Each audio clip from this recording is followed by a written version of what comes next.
না করি আমাদের রাজনীতির কবর রচনা হব।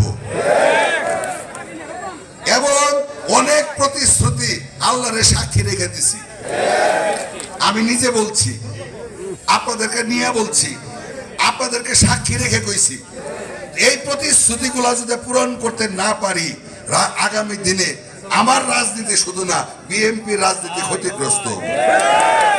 তো আমাদের এই 10টা ইউনিয়ন শ্রীবর্দী পৌরসভা যে কাঁচা রাস্তাগুলো আছে, যে রাস্তাগুলো অবহেলিত, ভেলুয়া, খড়িয়াকাদিচর, গর্জরিপাড়, গুসাইপুর, শ্রীবর্দী সদর, তাঁতিহাটি, কাকলাগোড়া, সিংহাবনা, রানীশিমল এবং শ্রীবর্দী পৌরসভা যে কাজগুলা দেখছি, যে কাঁচা রাস্তাগুলা দেখছি, এই রাস্তাগুলা সর্বোচ্চ গুরুত্ব দেয়া এবং যতগুলা সমস্যা আছে এই সমস্যাগুলাকে গুরুত্ব দিতে হবে, ঠিক না?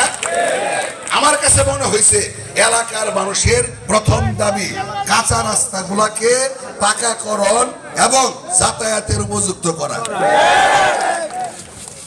এই সদর ইউনিয়ন মানে আমি নিজেই বিশ্বাস করতে পারি না পুরা ইউনিয়নটার মধ্যে পাকা রাস্তা নাই বললেই চলে, অথচ এই সদর ইউনিয়ন এটা আভিজাত্যের ইউনিয়ন, 10 ইউনিয়নের মধ্যে 1 নম্বর ইউনিয়ন, কিন্তু কি পরিমাণ রাস্তা খারাপ আল্লাহ ছাড়া কেউ জানেন না।